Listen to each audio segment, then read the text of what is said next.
ਸਾਰੇ ਦਰਸ਼ਕਾਂ ਨੂੰ ਸਤਿ ਸ੍ਰੀ ਅਕਾਲ। ਅੱਜ ਅਸੀਂ ਰੂਬਰੂ ਪ੍ਰੋਗਰਾਮ ਲੈ ਕੇ ਤੁਹਾਡੇ ਸਾਹਮਣੇ ਪੇਸ਼ ਹੋਏ ਹਾਂ। ਜੇਕਰ ਮਨੁੱਖ ਦੇ ਮਨ ਵਿੱਚ ਕੁਝ ਕਰਨ ਦਾ ਜਜ਼ਬਾ ਹੋਵੇ ਤਾਂ ਪਿਛੜੇ ਇਲਾਕੇ ਵਿੱਚ ਰਹਿ ਕੇ ਵੀ ਕਿਸੇ ਦੀ ਮਦਦ ਕਰਕੇ ਮਿਸਾਲ ਪੈਦਾ ਕੀਤੀ ਜਾ ਸਕਦੀ ਹੈ। ਇਸ ਤਰ੍ਹਾਂ ਦੀ ਹੀ ਸ਼ਖਸੀਅਤ ਜਿਨ੍ਹਾਂ ਨਾਲ ਅਸੀਂ ਰੂਬਰੂ ਕਰਾਵਾਂਗੇ ਜੋ ਇਲਾਕੇ ਦੇ ਨੌਜਵਾਨਾਂ ਲਈ ਵਰਦਾਨ ਸਿੱਧ ਹੋ ਰਹੇ ਹਨ, ਜਿਨ੍ਹਾਂ ਨੇ ਚੰਗਰ ਇਲਾਕੇ ਦੇ ਗਰੀਬ ਬੱਚਿਆਂ ਨੂੰ ਭਾਰਤੀ ਫੌਜ ਵਿੱਚ ਭਰਤੀ ਹੋਣ ਲਈ ਟ੍ਰੇਨਿੰਗ ਦੇ ਕੇ ਭਰਤੀ ਕਰਵਾਇਆ ਹੈ ਤੇ ਇਲਾਕੇ ਦੇ ਵਿੱਚੋਂ ਕਰੀਬ 35 ਨੌਜਵਾਨ ਭਰਤੀ ਹੋ ਚੁੱਕੇ ਹੈ। तो मेरी मुराद सुरजीत सिंह राणा जो पेशे तो एक अध्यापक हैं। स्वागत है सुरजीत सिंह राणा जी। सुरजीत सिंह राणा जी, अपने बचपन बारे दसो, कित्थे तुसीं मान लो कित्थे पैदा होए ते कित्थे कित्थे जिहड़ी मुंडली पढ़ाई अपनी प्राप्त की? मैं सर पिंड नानवाल दा जंपल हाँ जी। ते नानवाल पिंड तो ही नानवाल दे प्राइमरी स्कूल विच ही मैं अपनी मुढ़ली सिक्ख्या हासिल की। उस तो बाद 10वीं तक की सिक्ख्या मटोर स्कूल तो, +2 की सिक्ख्या खालसा स्कूल श्री आनंदपुर साहब तो अते ग्रैजुएशन पंजाब यूनिवर्सिटी चंडीगढ़ तो हासिल की। उस तो बाद चंडीगढ़ तो ही PG की डिग्री जो कि हिंदी विच सी। राणा जी, पढ़ाई दौरान थानू किहड़ियां कठिनाइयां दा सामना करना पिया? उन्हां समयां विच जो कि अज तो तकरीबन 20-25 साल पहलां दीयां गल्लां सी। सुख सुविधावां बड़ियां घੱਟ ਹੁੰਦੀਆਂ सन, साधन बड़े घੱਟ ਹੁੰਦੇ सन। प्राइमरी सिक्ख्या तो बाद मटोर स्कूल जदों आपां गए तां इत्थों तकरीबन 7 किलोमीटर दूर सी ते आण जाण दे साधन बड़े घੱਟ सन। तुर के ही जाना पैंदा सी ते लगातार 5 साल 7 किलोमीटर दा सफ़र तुर के ही हासिल तुर के ही जाना पैंदा सी। तुर के जाना, तुर के वापस आना, तकरीबन 14-15 किलोमीटर रोज़ जाना ते काफ़ी मुश्किलां दा सफ़र सी। गरीबी सी, पैसे की कमी सी। सो इदां दीयां स्थितियां विचों लंघ के सिक्ख्या हासिल करन दा चलो मौका मिलिया। सरकारी नौकरी विच तुसीं कदों आए ते किहड़ी पोस्ट विच तुहाडी सिलैक्शन होई सी जी? किहड़ा डिपार्टमेंट सी? +2 करन तो बाद मैं खालसा स्कूल तो टॉप किया। इदां ही मित्तरां सज्जणां साथियां ने गाइड किया कि ते दस्सिया भी है कि आ टैसट निकलदा है एक ETT का एंट्रेंस टैसट, वो दिओ। ते मेरा भी बचपन तो ही शौक सी भी मैनू पढ़ाउण दा मौका मिले ते मैं सेवा कर सकां इस फील्ड विच आके। जिवें ही पता चलिया तो मैं वो टैसट दिता। ETT का एंट्रेंस टैसट क्लीयर करन तो बाद मैनू रोपड़ डाइट विखे सिक्ख्या लैण दा मौका मिलिया। 2 साल का कोर्स करन तो बाद तकरीबन 3 साल तो बाद मैं ETT की पोस्ट से मेरी भर्ती हुई। तो भर्ती दौरान मैनू मौका हाई मैरिट होने करके काफ़ी वधिया स्टेशन सन, पर मैं अपने ही पिंड नूं चुनिया ताकि मैनू जो मेरा शौक सी या जो मेरा इरादा सी मैं घट्टो घट्ट अपने इलाके दे, अपने पिंड दे, अपने आले दुआले दे लोकां दी सेवा कर सकां। इस करके मैं अपना ही पिंड चुनिया ते पिछले 14 सालों तो लगातार सरकारी प्राइमरी स्कूल नानोवाल विखे ETT की पोस्ट ते सेवा निभा रहा हाँ। तो जे आपां तुहाडे शौक की गल करिए, तुहाडी दिलचस्पी की गल करिए, तुहाडे किहड़े शौक है कि की तुहाडी दिलचस्पी है जी, ਉਹਦੇ ਬਾਰੇ ਦੱਸੋ ਦਰਸ਼ਕਾਂ ਨੂੰ ਜੀ। ज़्यादातर मैनू यही सी कि मैं जो मैनू कठिनाइयाँ, दिक्कतां, परेशानियां आईयां उन्हां तो उभर के किद्दां पार पाया जा सके ते उहदे नाल किस तरह किसी नूं गाइड किया जा सके, पढ़ाया जा सके, सिखाया जा सके।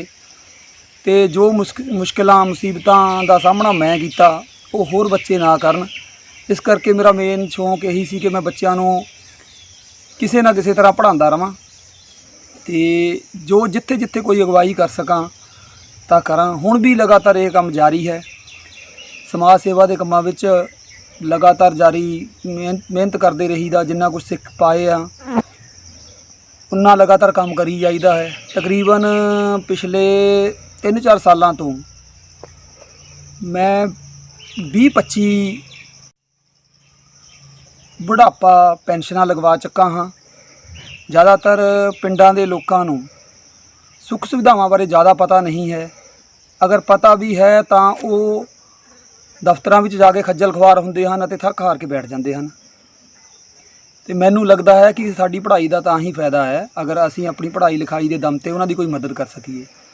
ਜਿਵੇਂ ਕੋਈ ਬੁਢਾਪਾ 58 ਸਾਲ ਦੀ ਔਰਤ ਹੋ ਜਾਂਦੀ ਹੈ ਤਾਂ ਉਸਨੂੰ ਪੈਨਸ਼ਨ ਦੇ ਹੱਕਦਾਰ ਹੁੰਦੀ ਹੈ। ਉਸਨੂੰ ਪੈਨਸ਼ਨ ਕਿਵੇਂ ਲਗਵਾਉਣੀ ਹੈ, ਕੀ ਡਾਕੂਮੈਂਟ ਹੁੰਦੇ ਹਨ, ਕੀ ਫਾਰਮੈਲਿਟੀਜ਼ ਹਨ, ਸਰਪੰਚ ਤੋਂ ਤਸਦੀਕ ਕਰਵਾਉਣਾ ਹੈ, ਲੰਬੜਦਾਰ ਤੋਂ ਕਰਵਾਉਣਾ ਹੈ, ਪਟਵਾਰੀ ਤੋਂ ਕਰਵਾਉਣਾ ਹੈ। ਪਰ ਪਿੰਡਾਂ ਦੇ ਲੋਕ ਦੁਖੀ ਹੋ ਜਾਂਦੇ ਹਨ। ਮੈਂ ਉਹਨਾਂ ਦੀ ਮਦਦ ਕਰਦਾ ਹਾਂ ਲਗਾਤਾਰ। ਤੇ ਇਸੇ ਤਰ੍ਹਾਂ ਕੋਈ ਪਿੰਡਾਂ ਵਿੱਚ ਕੋਈ ਪੋਲੀਓ ਦਾ ਸ਼ਿਕਾਰ ਬੱਚਾ ਹੈ, ਉਸ ਨੂੰ ਸਰਕਾਰ ਹੈਂਡੀਕੈਪਡ ਪੈਨਸ਼ਨ ਦਿੰਦੀ ਹੈ ਤੇ ਉਹਦੇ ਵਿੱਚ ਵੀ ਉਹਨਾਂ ਦੀ ਮਦਦ ਕਰੀਦੀ ਹੈ। ਸਰਟੀਫਿਕੇਟ ਬਣਾਉਣ ਵਿੱਚ ਮਦਦ ਕਰ ਦੇਈਦੀ ਹੈ। ਤੇ ਬਾਕੀ ਜੋ ਜਿੱਥੇ ਉਹਨਾਂ ਨੂੰ ਮਦਦ ਦੀ ਲੋੜ ਹੁੰਦੀ ਹੈ ਪੂਰੀ ਮਦਦ ਕਰੀ। ਜਿਵੇਂ ਗੱਲਬਾਤ ਦੌਰਾਨ ਪਤਾ ਲੱਗਿਆ ਕਿ ਤੁਸੀਂ ਚੰਗਰ ਇਲਾਕੇ ਦੇ ਅਤੇ ਆਸ-ਪਾਸ ਇਲਾਕੇ ਦੇ ਕਰੀਬ 35 ਨੌਜਵਾਨਾਂ ਨੂੰ ਫੌਜ ਵਿੱਚ ਭਰਤੀ ਕਰਵਾ ਚੁੱਕੇ ਹੋ।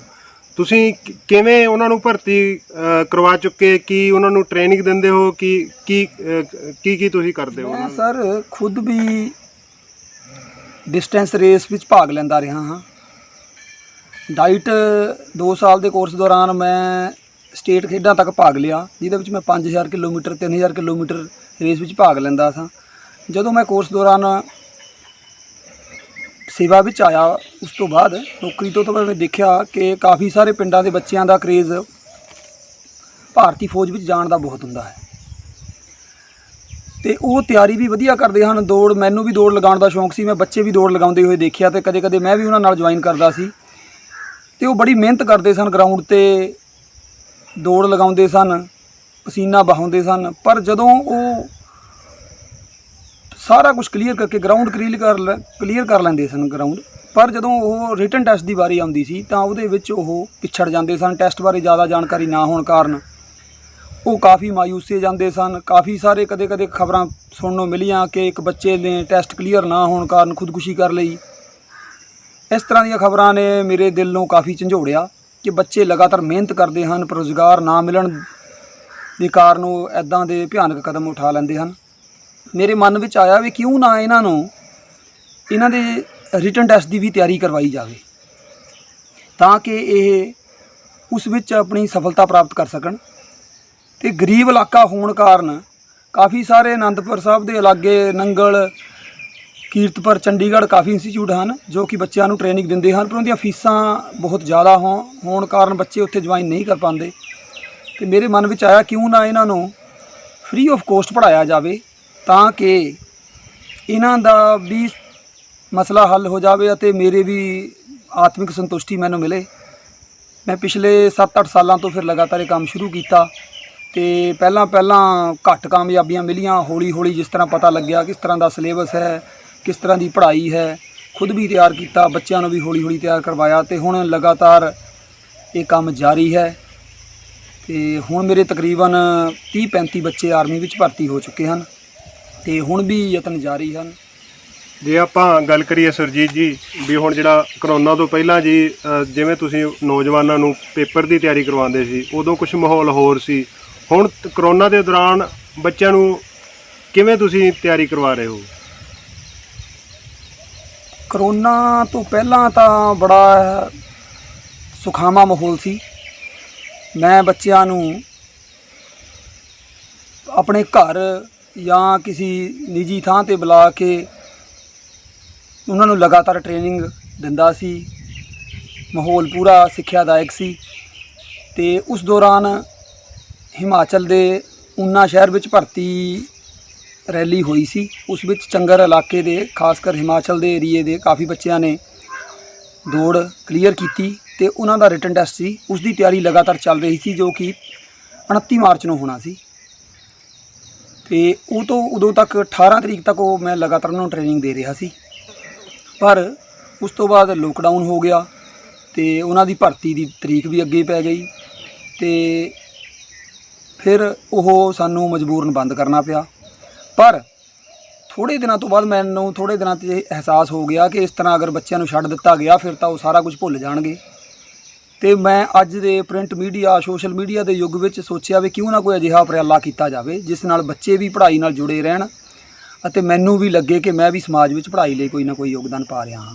ਫਿਰ ਮੈਂ ਉਹਨਾਂ ਨੂੰ WhatsApp ਰਾਹੀਂ ਇੱਕ ਗਰੁੱਪ ਬਣਾ ਲਿਆ ਜਿਸ ਵਿੱਚ ਸਾਰੇ ਬੱਚਿਆਂ ਨੂੰ ਉਸ ਵਿੱਚ ਸ਼ਾਮਿਲ ਕਰ ਲਿਆ ਅਤੇ ਉਸ ਵਿੱਚ ਹੁਣ ਮੈਂ ਲਗਾਤਾਰ ਕਦੇ ਲਾਈਵ ਹੋ ਕੇ, ਕਦੇ ਕੁਐਸਚਨ ਤਿਆਰ ਕਰਵਾ ਕੇ, ਫੋਟੋ ਖਿੱਚ ਕੇ ਉਸ ਦੀ ਲਗਾਤਾਰ ਫੋਟੋ ਪਾਉਂਦਾ ਹਾਂ ਅਤੇ ਇੱਕ ਵੀਕਲੀ ਟੈਸਟ ਲੈਂਦਾ ਹਾਂ।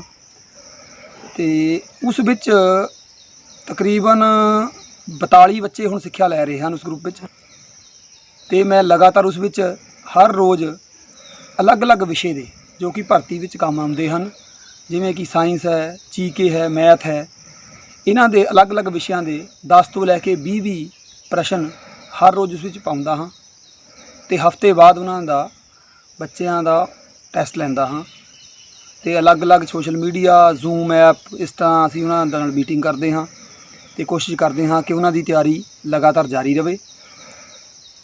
ਜਿਵੇਂ ਹੀ ਹੁਣ ਟੈਸਟ ਦੀ ਨਵੀਂ ਡੇਟ ਆਵੇਗੀ ਉਸੇ ਤਰ੍ਹਾਂ ਅਸੀਂ ਕੋਸ਼ਿਸ਼ ਕਰਾਂਗੇ ਕਿ ਇਸ ਮਾਹੌਲ ਤੋਂ ਬਾਅਦ ਉਹਨਾਂ ਨੂੰ ਫਿਰ ਫਿਜ਼ੀਕਲੀ ਟ੍ਰੇਨਿੰਗ ਦਿੱਤੀ ਜਾਵੇ। ਜੋ ਨੌਜਵਾਨ ਤੁਹਾਡੇ ਤੋਂ ਟ੍ਰੇਨਿੰਗ ਲੈ ਕੇ ਭਰਤੀ ਹੋਏ ਆ, ਉਹ ਕੀ ਭਾਰਤੀ ਫੌਜ ਵਿੱਚ ਵੀ ਭਰਤੀ ਹੋਏ ਕਿ ਹਿਮਾਚਲ ਪੁਲਿਸ ਜਾਂ ਪੰਜਾਬ ਪੁਲਿਸ ਵਿੱਚ ਭਰਤੀ ਹੋਏ? ਉਹਨਾਂ ਬਾਰੇ ਵੀ ਥੋੜ੍ਹਾ ਦੱਸੋ ਵੀ ਕਿੱਥੇ ਦੇ ਨੌਜਵਾਨ ਜਿਹੜੇ ਹੈ ਵੀ ਕਿਹੜੀ ਰੈਂਕ 'ਤੇ ਹੁਣ ਸੇਵਾ ਨਿਭਾ ਰਹੇ ਹਨ? ਭਾਰਤੀ ਫੌਜ ਤੋਂ ਇਲਾਵਾ ਵੀ ਅਲੱਗ-ਅਲੱਗ ਡਿਪਾਰਟਮੈਂਟ ਵਿੱਚ ਟੈਸਟ ਵਿੱਚ ਜੋ ਬੱਚੇ ਜਾਂਦੇ ਹਨ ਉਹਨਾਂ ਦੀ ਵੀ, ਜਿਵੇਂ ਕਿ ਰਿਟਨ ਟੈਸਟ ਦੀ ਲਗਭਗ ਪੈਟਰਨ ਇੱਕੋ ਜਿਹਾ ਹੀ ਹੁੰਦਾ ਹੈ, ਥੋੜ੍ਹਾ ਹੀ ਚੇਂਜ ਹੁੰਦਾ ਹੈ। ਫਿਰ ਜਿਵੇਂ ਹੀ ਕੋਈ ਬੱਚਾ ਕੋਈ ਹੋਰ ਟੈਸਟ ਦੀ ਵੀ ਤਿਆਰੀ ਕਰਦਾ, ਉਹ ਵੀ ਮੇਰੇ ਨਾਲ ਅਗਰ ਸੰਪਰਕ ਵਿੱਚ ਆਉਂਦਾ ਹੈ ਕਿ ਭਾਜੀ ਮੈਨੂੰ ਆਹ ਚੀਜ਼ ਦਾ ਮੈਂ ਟੈਸਟ ਦੇਣਾ ਹੈ, ਮੈਨੂੰ ਤਿਆਰੀ ਕਰਵਾਈ ਜਾਵੇ, ਉਹ ਵੀ ਕਰਵਾ ਰਿਹਾ ਹਾਂ। ਅਤੇ ਉਸ ਨਾਲ ਹਿਮਾਚਲ ਪੁਲਿਸ, ਹਿਮਾਚਲ ਜੰਗਲਾਤ ਵਿਭਾਗ, ਪਟਵਾਰੀ ਦੇ ਟੈਸਟ ਹੁੰਦੇ ਰਹਿੰਦੇ ਹਨ, ਉਹਨਾਂ ਦੀ ਵੀ ਮੈਂ ਲਗਾਤਾਰ ਤਿਆਰੀ ਕਰਵਾ ਰਿਹਾ ਹਾਂ। ਹੁਣੇ ਇੱਕ ਲਾਗੇ ਪਿੰਡ ਝਿੜੀਆਂ ਦਾ ਮੁੰਡਾ ਹਿਮਾਚਲ ਪੁਲਿਸ ਵਿੱਚ ASI ਦੇ ਰੈਂਕ 'ਤੇ ਭਰਤੀ ਹੋਇਆ ਹੈ ਅਤੇ ਇੱਕ ਮੁੰਡਾ ਸੈਨੀਟੇਸ਼ਨ ਡਿਪਾਰਟਮੈਂਟ ਵਿੱਚ ਵੀ ਹੁਣੇ ਉਸਨੇ ਟੈਸਟ ਕਲੀਅਰ ਕੀਤਾ ਹੈ। ਅਤੇ ਇਸੇ ਤਰ੍ਹਾਂ ਲਗਾਤਾਰ ਅਲੱਗ-ਅਲੱਗ ਦੇ ਟੈਸਟ ਜਾਰੀ ਹਨ। ਕਿਸੇ ਨੇ ਪਹਿਲਾ ਰਾਊਂਡ ਕਲੀਅਰ ਕਰ ਲਿਆ ਹੈ, ਕਿਸੇ ਦਾ ਦੂਜਾ ਰਾਊਂਡ ਕਲੀਅਰ ਹੋ ਗਿਆ ਹੈ ਅਤੇ ਕਾਫੀ ਸਾਰੇ ਬੱਚਿਆਂ ਦੇ ਅਲੱਗ-ਅਲੱਗ ਟੈਸਟਾਂ ਵਿੱਚ ਮਦਦ ਕਰਦਾ ਰਹਿੰਦਾ ਹਾਂ। ਜਿਵੇਂ ਕਿ ਟੀਚਿੰਗ ਲਾਈਨ ਵਿੱਚ ਟੈਟ ਵਗੈਰਾ ਦੀ ਵੀ ਤਿਆਰੀ ਜਿੰਨੀ ਹੋ ਸਕੇ ਕਰਵਾਈ ਜਾ ਰਹੀ ਹੈ। ਬੱਚਿਆਂ ਨਾਲ ਲਗਾਤਾਰ ਜੁੜੇ ਰਹਿੰਦੇ ਹਾਂ, ਉਹਨਾਂ ਦੀ ਮਦਦ ਕਰਨਾ ਵਧੀਆ ਲੱਗਦਾ ਹੈ, ਖੁਸ਼ੀ ਮਿਲਦੀ ਹੈ ਉਹਨਾਂ ਦੀ ਮਦਦ ਕਰਕੇ।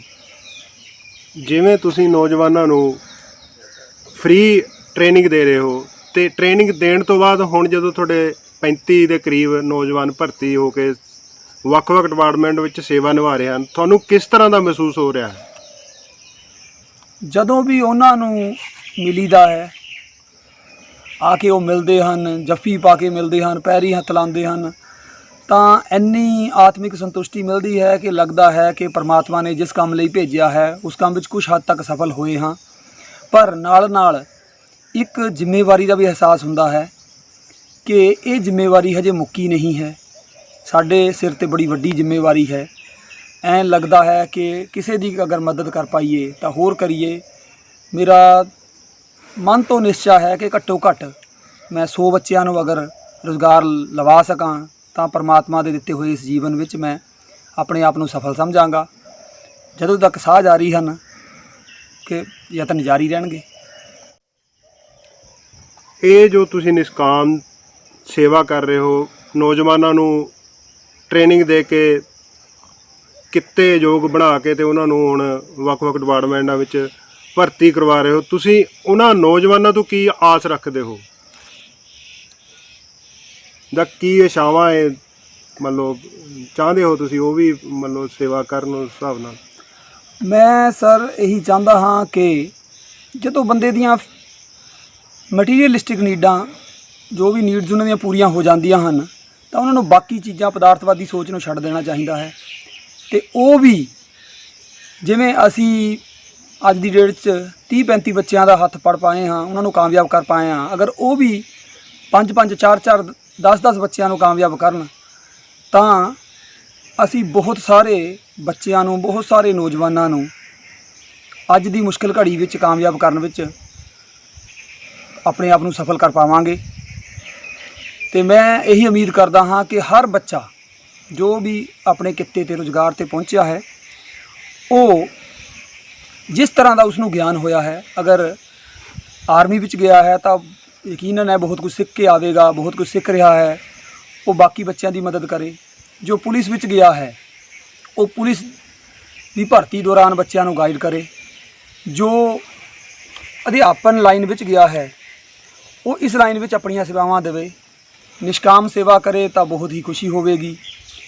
ਹਰ ਕਿਸੇ ਦੀ ਮਦਦ ਕਰਨਾ ਹਰ ਕਿਸੇ ਦੇ ਵੱਸ ਦਾ ਰੋਗ ਨਹੀਂ ਹੁੰਦਾ। ਅਗਰ ਮਦਦ ਕਰਦਾ ਹੈ ਤਾਂ ਮੈਨੂੰ ਦਿਲੀ ਖੁਸ਼ੀ ਹੋਵੇਗੀ। ਜੋ ਵੀ ਆਪਣਾ ਸਮਾਂ ਕੱਢ ਕੇ ਕਿਸੇ ਨਾ ਕਿਸੇ ਦੀ ਮਦਦ ਜ਼ਰੂਰ ਕਰੇ, ਇਹੀ ਮੇਰੀ ਦਿਲੀ ਖਾਹਿਸ਼ ਹੈ। ਹੁਣ ਤੱਕ ਜੋ ਤੁਸੀਂ ਜੀਵਨ ਦਾ ਆਪਣਾ ਸਫ਼ਰ ਤੈਅ ਕੀਤਾ ਹੈ, ਇਸ ਦੌਰਾਨ ਅਧਿਆਪਕ ਜਾਂ ਹੁਣ ਜਿਵੇਂ ਤੁਸੀਂ ਆਪ ਅਧਿਆਪਕ ਹੋ ਜਾਂ ਪਹਿਲਾਂ ਪੜ੍ਹ ਰਹੇ ਸੀ, ਉਸ ਦੌਰਾਨ ਤੁਹਾਡੇ ਕੋਈ ਰੋਲ ਮਾਡਲ ਵੀ ਸੀਗੇ? ਪ੍ਰਾਇਮਰੀ ਸਿੱਖਿਆ ਦੌਰਾਨ ਜਦੋਂ ਆਪਾਂ ਪੜ੍ਹਾਈ ਕੀਤੀ, ਉਹਨਾਂ ਦਿਨਾਂ 'ਚ ਪੜ੍ਹਾਈ ਦੇ ਬੜੇ ਮਾਹੌਲ ਅਲੱਗ ਸੀ। ਟਿਊਸ਼ਨਾਂ, ਕੋਚਿੰਗਾਂ ਦਾ ਦੌਰ ਬੜਾ ਘੱਟ ਸੀ। ਉਸ ਸਮੇਂ ਦੌਰਾਨ ਅਧਿਆਪਕ ਪ੍ਰੀਤਮ ਸਿੰਘ ਜੀ ਤੋਂ 6ਵੀਂ ਤੋਂ 10ਵੀਂ ਤੱਕ ਜਦੋਂ ਆਪਾਂ ਸਿੱਖਿਆ ਹਾਸਲ ਕੀਤੀ, ਉਹਨਾਂ ਤੋਂ ਮੈਂ ਕਾਫੀ ਪ੍ਰਭਾਵਿਤ ਹੋਇਆ। ਉਹਨਾਂ ਦੇ ਪੜ੍ਹਾਉਣ ਦੇ ਢੰਗ ਤੋਂ, ਉਹਨਾਂ ਦੇ ਕੰਮ ਕਰਾਉਣ ਦਾ ਤਰੀਕਾ, ਉਹਨਾਂ ਦਾ ਬੱਚਿਆਂ ਨੂੰ ਟੈਕਲ ਕਰਨ ਦਾ ਤਰੀਕਾ ਕਾਫੀ ਸਿੱਖਿਆ। ਉਹਨਾਂ ਤੋਂ ਮੈਂ ਕਾਫੀ ਪ੍ਰਭਾਵਿਤ ਰਿਹਾ। ਅਧਿਆਪਕ ਬਣਨ ਦੀ ਕਾਫੀ ਹੱਦ ਤੱਕ ਪ੍ਰੇਰਨਾ ਮੈਨੂੰ ਉਹਨਾਂ ਤੋਂ ਹੀ ਮਿਲੀ। ਤੇ ਅਧਿਆਪਕ ਹੋਣ ਦੇ ਨਾਤੇ ਅਧਿਆਪਕ ਦੇ ਨਾਲ ਨਾਲ ਜੋ ਅਸੀਂ ਸਮਾਜ ਵਿੱਚ ਕੰਮ ਕਰ ਸਕਦੇ ਹਾਂ, ਉਹ ਸਾਰੀ ਪ੍ਰੇਰਨਾ ਮੈਨੂੰ ਮਾਸਟਰ ਪ੍ਰੀਤਮ ਸਿੰਘ ਜੀ ਤੋਂ ਹੀ ਮਿਲੀ। ਮੈਂ ਰਿਣੀ ਹਾਂ ਉਹਨਾਂ ਦਾ ਕਿ ਅੱਜ ਉਹਨਾਂ ਦੀ ਦਿੱਤੀ ਹੋਈ ਸਿੱਖਿਆ ਅਸੀਂ ਲੋਕਾਂ ਤੱਕ ਪਹੁੰਚਾ ਰਹੇ ਹਾਂ। ਜੇ ਆਪਾਂ ਗੱਲ ਕਰੀਏ, ਹੁਣ ਤੁਸੀਂ ਕਰੀਬ 40 ਸਾਲ ਉਮਰ ਦੇ ਹੋ ਗਏ ਆ, ਇਸ ਦੌਰਾਨ ਜ਼ਿੰਦਗੀ ਦਾ ਉਹ ਪਲ ਜੋ ਬਹੁਤ ਖੁਸ਼ੀ ਭਰਿਆ ਸੀ, ਉਹ ਸਾਡੇ ਨਾਲ ਦਰਸ਼ਕਾਂ ਨਾਲ ਸਾਂਝਾ ਕਰੋ ਜੀ। ਮੈਂ ਜਦੋਂ ETT ਦਾ ਐਂਟਰੈਂਸ ਟੈਸਟ ਦਿੱਤਾ, ਉਹਨਾਂ ਦਿਨਾਂ 'ਚ ਕਾਫੀ ETT ਦਾ ਕਰੇਜ਼ ਹੁੰਦਾ ਸੀ। ਬਹੁਤ ਜ਼ਿਆਦਾ ਪੜ੍ਹੇ ਲਿਖੇ ਐਡਵਾਂਸ ਵਰਗ ਦੇ ਲੋਕ ਇਹ ਟੈਸਟ ਦਿੰਦੇ ਸਨ। ਤੇ ਮੈਂ ਪਿਛੜੇ ਖੇਤਰ, ਚੰਗਰ ਖੇਤਰ ਤੋਂ ਇਸ ਪਾਸੇ ਗਿਆ, ਟੈਸਟ ਦੀ ਤਿਆਰੀ ਕੀਤੀ। ਤੇ ਉਮਰ ਬੜੀ ਘੱਟ ਸੀ, 17.5 ਸਾਲ ਉਮਰ ਸੀ। ਤੇ ਜਦੋਂ ਉਸ ਵਿੱਚ ਮੇਰਾ ਨੰਬਰ ਆਇਆ ਤਾਂ ਕਾਫੀ ਖੁਸ਼ੀ ਹੋਈ। ਬਹੁਤ ਜ਼ਿਆਦਾ ਸੁਪਨੇ ਪੂਰੇ ਹੋਣ ਵਾਲੀਆਂ ਗੱਲਾਂ ਲੱਗੀਆਂ, ਬੜਾ ਹੀ ਮਨ ਖੁਸ਼ ਹੋਇਆ। ਬਾਕੀ ਇੱਕ ਪਿਛਲੇ ਸਾਲ ਮੇਰੀ ਇੱਕ ਹੋਰ ਨਿਸ਼ਕਾਮ ਸੇਵਾ ਚੱਲ ਰਹੀ ਹੈ ਲਗਾਤਾਰ ਪਿਛਲੇ ਕਈ ਸਾਲਾਂ ਤੋਂ। ਮੈਂ ਨਵੋਦਿਆ ਦੇ ਬੱਚਿਆਂ ਨੂੰ ਵੀ free of cost school time ਤੋਂ ਪਹਿਲਾਂ ਜਾਂ ਸਕੂਲ ਟਾਈਮ ਤੋਂ ਬਾਅਦ ਉਹਨਾਂ ਨੂੰ ਕੋਚਿੰਗ ਦਿੰਦਾ ਹਾਂ, ਉਹਨਾਂ ਦੀ ਅਗਵਾਈ ਕਰ ਪਾਉਂਦਾ ਹਾਂ। ਮੇਰੇ ਪਿਛਲੇ 3-4 ਸਾਲਾਂ ਤੋਂ ਤਕਰੀਬਨ ਹਰ ਸਾਲ 1-2 ਬੱਚੇ ਲਗਾਤਾਰ ਨਵੋਦਿਆ ਦਾ ਵੀ ਐਗਜ਼ਾਮ ਕਲੀਅਰ ਕਰਦੇ ਹਨ ਅਤੇ 6ਵੀਂ ਤੋਂ ਲੈ ਕੇ 12ਵੀਂ ਤੱਕ ਜਵਾਹਰ ਨਵੋਦਿਆ ਵਿਦਿਆਲਿਆ ਵਿੱਚ ਦਾਖਲਾ ਪਾਉਂਦੇ ਹਨ। ਇਹਦੇ ਵਿੱਚ ਜ਼ਿਆਦਾਤਰ ਗਰੀਬ ਹੀ ਬੱਚੇ ਹੁੰਦੇ ਹਨ। ਪਰ ਪਿਛਲੇ ਸਾਲ ਇੱਕ ਮੇਰਾ ਪ੍ਰਵਾਸੀਆਂ ਦਾ ਬੱਚਾ ਜੋ ਕਿ ਮੇਰੇ ਹੀ ਸਕੂਲ ਵਿੱਚ ਪੜ੍ਹ ਰਿਹਾ ਸੀ, ਉਹ ਨਵੋਦਿਆ ਵਿੱਚ ਪਹੁੰਚਿਆ। ਉਹ ਮੈਨੂੰ ਐਂ ਲੱਗਦਾ ਹੈ ਕਿ ਜਿੱਦਾਂ ਜ਼ਿੰਦਗੀ ਦਾ ਮੇਰਾ ਸਭ ਤੋਂ ਕੀਮਤੀ ਪਲ ਸੀ ਕਿ ਮੈਂ ਉਸ ਇੱਕ ਗਰੀਬ ਪਿਛੜੇ ਇਲਾਕੇ ਦੇ ਬੱਚੇ ਨੂੰ ਨਵੋਦਿਆ ਤੱਕ ਪਹੁੰਚਾ ਪਾਇਆ। ਬਾਕੀ ਆਸ ਕਰਦਾ ਹਾਂ ਕਿ ਉਹ ਵੀ ਅੱਗੇ ਤੋਂ ਸਿੱਖਿਆ ਲੈ ਕੇ ਕੋਈ ਵੱਡਾ ਅਫਸਰ ਬਣੇ, ਆਪਣੇ ਮਾਂ-ਬਾਪ ਦਾ ਨਾਮ ਰੋਸ਼ਨ ਕਰੇ ਤੇ ਸਾਨੂੰ ਵੀ ਮਾਣ ਅਤੇ ਫਖਰ ਕਰਨ ਦਾ ਜੀ ਸਿੰਘ ਰਾਣਾ ਜੀ, ਜੇ ਆਪਾਂ ਗੱਲ ਕਰੀਏ ਵੀ ਉਸ ਦੁਖਦਾਈ ਘਟਨਾ ਜੇ ਤੁਸੀਂ ਦਰਸ਼ਕਾਂ ਨਾਲ ਆਪਣੇ ਨਾਲ ਸਾਂਝੀ ਕਰਨੇ ਚਾਹੁੰਦੇ ਹੋ, ਜਿਹੜੀ ਹੈ ਘਟਨਾ ਜਿਹੜੀ ਹੁਣ ਵੀ ਤੁਹਾਨੂੰ ਯਾਦ ਆਉਂਦੀ ਹੈ ਤੇ ਉਹ ਦਰਦ ਮਹਿਸੂਸ ਹੁੰਦਾ ਹੈ ਜਾਂ ਦੁੱਖ ਲੱਗਦਾ ਹੈ? 28 ਫਰਵਰੀ 2018 ਨੂੰ ਮੇਰੇ ਪੂਜਨੀय ਪਿਤਾ ਜੀ ਦੀ ਮੌਤ ਹੋ ਗਈ। ਉਹ ਸਾਨੂੰ ਛੱਡ ਕੇ ਚਲੇ ਗਏ, ਵਿਛੋੜਾ ਦੇ ਗਏ। ਉਹ ਅਜਿਹਾ ਸਮਾਂ ਸੀ, ਉਹਨਾਂ ਦਿਨਾਂ ਵਿੱਚ ਪੜ੍ਹਾਈ ਦਾ ਵੀ ਦੌਰ ਚੱਲ ਰਿਹਾ ਹੁੰਦਾ ਹੈ, ਭਰਤੀਆਂ ਦਾ ਵੀ ਦੌਰ ਚੱਲ ਰਿਹਾ ਹੁੰਦਾ ਹੈ। ਅਤੇ ਅਪ੍ਰੈਲ ਮਹੀਨੇ ਵਿੱਚ ਲਗਭਗ ਪੰਜਾਬ ਵਿੱਚ ਭਰਤੀਆਂ ਹੁੰਦੀਆਂ ਹਨ, ਅਤੇ ਜੋ ਕਿ ਉਸ ਦਾ ਟੈਸਟ ਮਈ ਵਿੱਚ ਚੱਲਦਾ ਹੈ। ਪਿਤਾ ਜੀ ਦੀ ਮੌਤ ਤੋਂ ਬਾਅਦ ਮੈਨੂੰ ਅੰਦਰੋਂ ਮੈਂ ਕਾਫੀ ਟੁੱਟ ਗਿਆ, ਕਾਫੀ ਦੁੱਖ ਤਕਲੀਫ ਮਹਿਸੂਸ ਹੋਈ। ਇੰਝ ਲੱਗਿਆ ਜਿਵੇਂ ਕੋਈ ਸਿਰ ਉੱਤੇ ਕੋਈ ਸ਼ਾਨਦਾਰ ਬੂਟਾ ਸੀ, ਉਹ ਨਹੀਂ ਰਿਹਾ। ਸਦਮੇ ਤੋਂ ਉੱਭਰਨ ਲਈ ਕਾਫੀ ਸਮਾਂ ਲੱਗਿਆ। ਤਕਰੀਬਨ 1 ਸਾਲ ਮੈਂ ਕੱਟ ਰਿਹਾ ਹਰ ਚੀਜ਼ਾਂ ਤੋਂ, ਬੱਚਿਆਂ ਤੋਂ ਪੜ੍ਹਾਉਣ 'ਚ ਵੀ ਕਾਮਯਾਬ ਨਹੀਂ ਹੋਇਆ। 1 ਸਾਲ ਮੇਰਾ ਬੱਚਿਆਂ ਤੋਂ ਮੈਂ ਦੂਰ ਰਿਹਾ। ਕਾਫੀ ਟਾਈਮ ਲੱਗਿਆ, ਪਰ ਚਲੋ ਰੱਬ ਦਾ ਭਾਣਾ ਹੈ, ਮੰਨਣਾ ਹੀ ਪੈਂਦਾ ਹੈ। ਹੌਲੀ ਹੌਲੀ ਮਨ ਨੇ ਮੰਨ ਲਿਆ ਕਿ ਠੀਕ ਹੈ, ਹੁਣ ਇਹ ਕੁਦਰਤ ਦਾ ਨਿਯਮ ਹੈ, ਜੋ ਜੰਮਿਆ ਹੈ ਉਸਨੇ ਵਾਪਸ ਜਾਣਾ ਹੈ। ਸੋ ਇਹ ਵੀ ਹੈ ਵੀ ਚਲੋ ਬਾਕੀ ਜੋ ਹੈ ਹੋਇਆ ਤਾਂ ਜਾਣਾ ਹੈ, ਜਦੋਂ ਆਏ ਸੀ ਤਾਂ ਜਾਣਾ ਹੀ ਸੀ। ਪਰ ਇਹ ਹੈ ਵੀ ਉਸ ਸਮੇਂ ਦੌਰਾਨ ਮੈਂ ਤਕਰੀਬਨ 6 ਮਹੀਨੇ ਬੱਚਿਆਂ ਤੋਂ ਵੀ ਦੂਰ ਰਿਹਾ। ਮੈਂ ਪੜ੍ਹਾ ਨਹੀਂ ਪਾਇਆ। ਮੈਨੂੰ ਇਹ ਲੱਗਦਾ ਹੈ ਕਿ ਪਿਤਾ ਜੀ ਬੜੀ ਗਲਤ ਸਮੇਂ ਵਿੱਚ ਚਲੇ ਗਏ। ਜੇ ਥੋੜ੍ਹਾ ਚਿਰ ਤੇ ਤਾਂ ਮੈਂ ਬੱਚਿਆਂ ਨੂੰ ਵੀ ਟੈਸਟ ਕਰਵਾ ਪਾਉਂਦਾ ਤਾਂ ਵਧੀਆ ਲੱਗਦਾ। ਬਚਪਨ ਵਿੱਚ ਇੱਕ ਵਾਰ ਤਕਰੀਬਨ ਮੈਂ 5 ਸਾਲ ਦਾ ਸੀ, 88 ਦੇ ਹੜ੍ਹ ਦੀਆਂ ਗੱਲਾਂ ਹਨ। ਉਹਨਾਂ ਦਿਨਾਂ ਵਿੱਚ ਮੈਂ 3 ਦਿਨ ਆਪਣੇ ਮਾਤਾ ਪਿਤਾ ਨਾਲ, ਵੱਡੇ ਭਰਾ ਨਾਲ ਹੜ੍ਹ ਵਿੱਚ ਫਸ ਗਿਆ ਸੀ। 3 ਦਿਨ ਲਗਾਤਾਰ ਅਸੀਂ ਉੱਥੇ ਪਾਣੀ ਵਿੱਚ ਦਿਨ ਰਾਤ ਉੱਥੇ ਹੀ ਕੱਟੇ। ਬੜਾ ਹੀ ਮਾੜਾ ਸਮਾਂ ਸੀ। ਉਮੀਦ ਨਹੀਂ ਸੀ ਵੀ ਜ਼ਿੰਦਗੀ ਵਿੱਚ ਕਦੇ ਹੁਣ ਜੀਂਦੇ ਵੀ ਰਹਿ ਪਾਵਾਂਗੇ। 3 ਦਿਨਾਂ ਤੋਂ ਬਾਅਦ 3 ਦਿਨ 3 ਰਾਤਾਂ ਲਗਾਤਾਰ ਪਾਣੀ ਵਿੱਚ ਗੁਜ਼ਾਰਨ ਤੋਂ ਬਾਅਦ ਸਾਨੂੰ ਉੱਧਰੋਂ ਰੈਸਕਿਊ ਕੀਤਾ ਗਿਆ, ਕੱਢਿਆ ਗਿਆ। ਅਤੇ ਅੱਜ ਲੱਗਦਾ ਹੈ ਕਿ ਅਗਰ ਜੀਵਤ ਹਾਂ ਤਾਂ ਕੁਛ ਨਾ ਕੁਛ ਰੱਬ ਦੀ ਦਿੱਤੀ ਜ਼ਿੰਦਗੀ ਦਾ ਕੁਛ ਨਾ ਕੁਛ ਮੁੱਲ ਮੋੜੀਏ। ਅਤੇ ਉਸ ਘਟਨਾ ਨੇ ਵੀ ਮੈਨੂੰ ਕਾਫੀ ਪ੍ਰੇਰਿਤ ਕੀਤਾ ਕਿ ਮੈਂ ਸਮਾਜ ਦਾ ਕੁਝ ਨਾ ਕੁਝ ਸਵਾਰ ਸਕਾਂ। ਸੋ ਉਹ ਘਟਨਾ ਵੀ ਜ਼ਿੰਦਗੀ ਵਿੱਚ ਬੜੀ ਦੁਖਦਾਈ ਸੀ। ਬਾਕੀ ਚਲੋ ਜੋ ਹੈ ਰੱਬ ਦੀ ਦਿੱਤੀ ਹੋਈ ਜ਼ਿੰਦਗੀ ਦਾ ਸਫਲ ਪ੍ਰਯੋਗ ਕਰਨ ਵਿੱਚ, ਜੀਣ ਵਿੱਚ ਕਾਮਯਾਬ ਹੋ ਰਹੇ ਹਾਂ। ਜੇ ਆਪਾਂ ਪਰਿਵਾਰ ਦੀ ਗੱਲ ਕਰੀਏ, ਤੁਹਾਡੇ ਪਰਿਵਾਰ ਵਿੱਚ ਕੌਣ ਕੌਣ ਹੈ ਤੇ ਕਿੰਨੇ ਮੈਂਬਰ ਹੈ? ਮੇਰੇ 2 ਵੱਡੇ ਭਰਾ ਹਨ, ਜੋ ਇੱਕ ਬਿਜਲੀ ਬੋਰਡ ਵਿੱਚ ਲਾਈਨਮੈਨ ਦੀ ਸੇਵਾ ਨਿਭਾ ਰਹੇ ਹਨ, ਅਤੇ ਉਹਨਾਂ ਤੋਂ ਛੋਟੇ ਜਿਹੜੇ ਬ੍ਰਦਰ ਹੈ ਉਹ CRPF ਵਿੱਚ ਹੌਲਦਾਰ ਦੀ ਸੇਵਾ ਨਿਭਾ ਰਹੇ ਹਨ। ਮਾਤਾ ਜੀ ਤਕਰੀਬਨ 79-80 ਸਾਲ ਦੇ ਹਨ, ਵਧੀਆ ਜ਼ਿੰਦਗੀ ਜੀ ਰਹੇ ਹਨ, ਮਿਹਨਤੀ ਹਨ। ਧਰਮ ਪਤਨੀ ਤੋਂ ਇਲਾਵਾ 2 ਬੇਟੇ ਹਨ, ਜੋ ਕਿ ਮੇਰੇ ਹੀ ਸਕੂਲ ਵਿੱਚ ਸਿੱਖਿਆ ਹਾਸਲ ਕਰ ਰਹੇ ਹਨ। ਜਿਵੇਂ ਆਪਾਂ ਗੱਲ ਕਰੀਏ ਵੀ ਸੇਵਾ ਕਰ ਰਹੇ ਹੋ ਤੁਸੀਂ ਪਿਛੜੇ ਇਲਾਕੇ ਵਿੱਚ, ਇਸੇ ਤਰ੍ਹਾਂ ਕਰੋਨਾ ਦੌਰਾਨ ਜਿਹੜਾ ਤੁਸੀਂ ਡਿਪਾਰਟਮੈਂਟ ਦੀਆਂ ਇਹ ਵੀ ਸੇਵਾ ਨੂੰ ਨਿਰੰਤਰ ਰੱਖ ਰਹੇ ਹੋ, ਕਿਹੜੀ ਕਿਹੜੀ ਡਿਊਟੀ ਕਰ ਰਹੇ ਹੋ?